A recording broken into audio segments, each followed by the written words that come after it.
நமது சொந்தங்கள் அனைவருக்கும் வணக்கம். நம்ம இன்றைக்கி தக்காளி சட்னி வைக்க போகிறோம். அதுக்காக சின்ன வெங்காயம் பெரியவங்க ரெண்டுமே கலந்து நம்ம வெட்டி வச்சுருக்கோம். 2 தக்காளி, உரிக்காத பூண்டு, ஒரு பூண்டு எடுத்துக்கோங்க. முழுசாக ஒரு பூண்டு எடுத்து அதை வந்து தோலை உரிக்காமல் இப்படியே வந்து தனித்தனி எடுத்து வச்சுக்கோங்க. காஞ்ச மிளகாய் ஒரு 10-15 மிளகாய் நம்ம எடுத்து வச்சுருக்கோம். இது எல்லாத்தையுமே நம்ம எண்ணெய் சட்டியில் போட்டு வதக்கிட்டு தக்காளி சட்னி ரெடி பண்ணி போகிறோம். அதுக்கு முன்னாடி நம்ம சேனலுக்கு நீங்கள் இப்போ தான் வரீங்க, நம்ம சேனலுக்கு கீழே சப்ஸ்கிரைப் பண்ணி கிளிக் பண்ணி இதில் ஆளுங்கிற ஆப்ஷன் கொடுத்துக்கோங்க. இதை நம்ம எல்லாத்தையுமே வந்து ஒரு பிளேட்டில் எடுத்து வச்சுக்கலாம். இப்படியே மாற்றிட்டு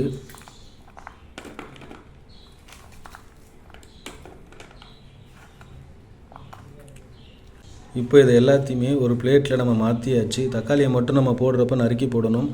நம்ம எண்ணெய் சட்டியை வச்சு அதில் எண்ணெய் ஊற்றி இது எல்லாத்தையும் வதக்கி எடுத்துக்கலாம். வாங்க இதை நேரடியாக காமிக்கிறேன். வந்து எண்ணெய் சட்டி நம்ம வச்சாச்சு. இது சூடானதுக்கப்புறம் எண்ணெயை ஊற்றிட்டு நம்ம நறுக்கி வச்சுருக்கிற தக்காளி, வெங்காயம், மிளகாய், பூண்டு எல்லாத்தையும் போட்டு வதக்க போகிறோம். சட்டி சூடி ஆயிடுச்சு. எண்ணெயை ஊற்றிக்கலாம். சும்மா வதக்கிறதுக்கு தேவையான ஒரு 2 கரண்டி மட்டும் நீங்கள் ஊற்றிக்கோங்க, போதும். இதை வதக்கிட்டு நம்ம ஆற வச்சுட்டு இதை அரைக்கணும்.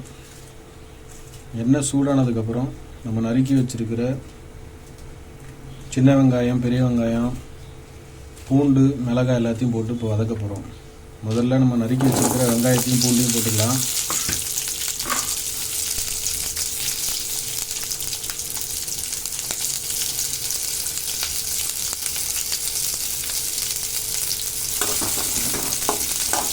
நல்லா வதக்கி விட்டுக்கோங்க. நல்லா வதங்கணும். இது நல்லா வதங்கணும். நல்லா வதக்கி விட்டுக்கோங்க. இது நல்லா வதங்கணும். அதுக்கப்புறமா நம்ம எடுத்து வச்சுருக்கிற 15 மிளகாய், சின்ன மிளகாய் இருந்தால் ஒரு 15 மிளகாய் போட்டுக்கோங்க. பெருசாக இருந்தால் ஒரு 10 மிளகாய் போட்டுக்கோங்க, போதுமானதாக இருக்கும். இதெல்லாம் வந்து நல்லா வதங்கட்டும். இது கொஞ்சம் வதங்கினதுக்கப்புறம் நம்ம நறுக்கி வச்சுருக்கிற 2 தக்காளி, நம்ம எடுத்து வச்சுருந்த 2 தக்காளி அதை நறுக்கி போட்டுக்கோங்க.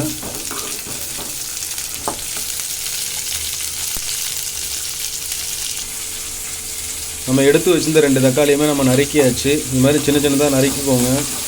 நறுக்கிட்டு வெங்காயம் வதங்கினதுக்கப்புறம் இதை நம்ம அதில் கொட்டி அதையும் வந்து நம்ம நல்லா வதக்கணும்.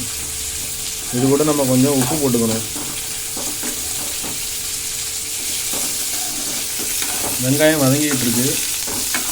இன்னும் கொஞ்சம் வதங்கணும். வதங்கினதுக்கப்புறம் நம்ம தக்காளியும் அதில் போட்டு வதக்கிக்கலாம். வெங்காயம் அதெல்லாம் வந்து ஓரளவுக்கு வதங்கிடுச்சு. இப்போ நம்ம நறுக்கி வச்சுருக்கிற 2 தக்காளியை நம்ம இதில் சேர்த்துக்கலாம். இதை போட்டு நல்லா கிண்டி வதக்கிக்கோங்க. இதோட நம்ம கல் உப்பு சேர்த்துக்கலாம்.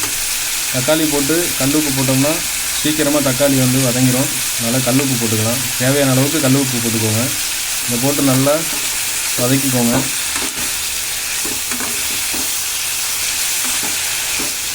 அவ்வளோதான். இதை நல்லா வதங்கினதுக்கப்புறம் நம்ம இறக்கிட்டு இதை வந்து ஆற வைக்கணும். வெங்காயம், தக்காளி, பூண்டு, மிளகாய் எல்லாத்தையுமே நம்ம நல்லா வதக்கி எடுத்தாச்சு. இங்கே பாருங்கள், வதக்கி எடுத்துட்டோம். இது வந்து கொஞ்சம் நேரம் ஆறணும். ஆறுனதுக்கப்புறம் நம்ம மிக்சியில் போட்டு அரைச்சிட்டு அதுக்கப்புறம் தாளிக்க போகிறோம். இது ஆறட்டும். ஆறுனதுக்கப்புறம் நம்ம மிக்சியில் போட்டு அரைச்சிக்கலாம். நம்ம அரைச்சி வச்சுருந்த வெங்காயம், தக்காளி எல்லாமே இப்போ ஆறிடுச்சு. ஒரு 10 நிமிஷம் 1/4 மணி நேரம் நீங்கள் ஆற வச்சிங்கன்னா போதும், ஆறிடும். இதை எடுத்துகிட்டு போய்ட்டு நம்ம அரைச்சிக்கலாம். இப்போ மிக்சியில் போட்டு நம்ம அரைக்க போகிறோம். இது நல்லா ஆறிடுச்சு. இதை எடுத்துகிட்டு போய்ட்டு நம்ம அரைக்க போகிறோம். மிக்சி ஜாரில் இதை நம்ம போட்டு நம்ம அரைக்க போகிறோம். இந்த மிக்சி ஜாரில் மாற்றிக்கலாம். சின்ன மிக்சி ஜாரில் அரைக்கிறதுனால கொஞ்சம் கொஞ்சமாக போட்டு 2 தடவை அரைக்கிற மாதிரி இருக்கும். நீங்கள் பெரிய மிக்சி ஜார் வச்சிங்கன்னா ஒரே டைமில் வந்து இது எல்லாத்தையுமே போட்டு அரைச்சிடலாம். இது கொஞ்சம் கொஞ்சமாக போட்டு நம்ம அரைச்சி எடுத்துக்கலாம். நம்ம இப்போ தக்காளி சட்னி அரைச்சி எடுத்தாச்சு. இங்கே பாருங்கள், கொஞ்சம் குறைன்னு அரைச்சி வச்சுக்கோங்க. ரொம்ப நைஸாக அரைச்சிடாதீங்க. நம்ம தக்காளி சட்னி அரைச்சி வச்சுருக்கோம். இது வந்து சில்வர் பவுலில் மாற்றிட்டோம். இப்போ வந்து சட்டியை காய வச்சு சூடானதுக்கப்புறம் அதில் எண்ணெயை ஊற்றி கடுகு, கருவேப்பிலை போட்டு தாளித்து இதை ஊற்றி கொஞ்சம் நேரம் கொதிக்க வச்சு எடுத்துட்டோம்னா தக்காளி சட்னி ரெடி ஆயிரும். நம்ம அதுக்கு சட்டியை வச்சாச்சு. சட்டியை வச்சுட்டோம். இதில் வந்து நம்ம எண்ணெயை ஊற்றிக்கலாம். ஒரு 1.5 கரண்டிக்கு நீங்கள் வந்து எண்ணெயை ஊற்றிக்கோங்க. எண்ணெய் சூடானதுக்கப்புறம் நம்ம கடுகு போட்டுக்கலாம். போதுமான அளவு கடுகு போட்டுக்கோங்க. கடுகு பொரிஞ்சதுக்கப்புறம் நம்ம கருவேப்பிலையே போட்டுக்க போகிறோம். கடுகு பொரிய ஆரம்பிச்சிருச்சு. இப்போ நம்ம உருவி வச்சுருக்கிற கருவேப்பிலையை அதில் போட்டுக்கலாம்.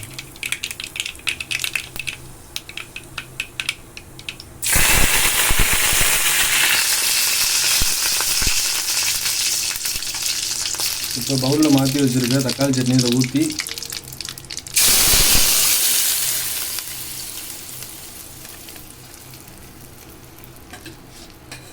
தக்காளி சட்னியை ஊற்றியாச்சு.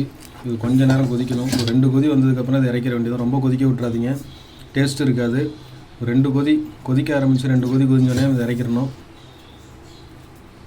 இதோட கொஞ்சம் தண்ணியை சேர்த்து கொஞ்சம் கலக்கி விட்டு உங்களுக்கு போதுமான அளவுக்கு தண்ணி ஊற்றுங்க. ரொம்ப தண்ணி ஊற்றுறாதீங்க. தக்காளி சட்னி வந்து கொஞ்சம் கெட்டியாக இருந்தால் நல்லாயிருக்கும். போதுமான அளவுக்கு தண்ணி ஊற்றி நம்ம இதில் கலக்கிக்கலாம்.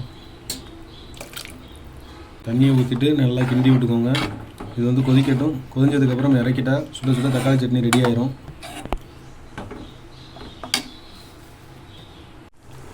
தக்காளி சட்னி இப்போ நல்லா கொதிச்சிருச்சு. நீங்கள் வந்து தக்காளி சட்னியை தாளிச்சதுக்கப்புறம் ஒரு 5 நிமிஷம் கொதிக்க விட்டிங்கன்னா போதும். இதுமாதிரி நல்லா கொதிஞ்சு வந்துடும். கொதிஞ்சு வந்ததுக்கப்புறம் நம்ம ஆஃப் பண்ணிட்டு இறக்க போகிறோம். ஆஃப் பண்ணியாச்சு. இப்போ நம்ம இறக்க போகிறோம். தக்காளி சட்னி இறக்கியாச்சு. சுட சுட தக்காளி சட்னி ரெடி ஆயிடுச்சுங்க. இங்கே பாருங்கள், சூப்பராக இருக்குது, நல்லா வாசமாக. இது அப்படியே இட்லி தோசையில் ஊற்றி சாப்பிட்டோம்னா வேறு லெவலில் இருக்கும். இதே மாதிரி நீங்கள் வீட்டில் செஞ்சு பார்த்துட்டு டேஸ்ட் எப்படி இருந்தது அப்படின்னு கமெண்ட் பாக்ஸில் தெரியப்படுத்துங்க. இந்த செய்முறை நீங்களும் வீட்டில் செஞ்சு பாருங்கள். இந்த வீடியோ பிடிச்சிருந்தால் லைக் பண்ணுங்கள், ஷேர் பண்ணுங்கள், கமெண்ட் பண்ணுங்கள்.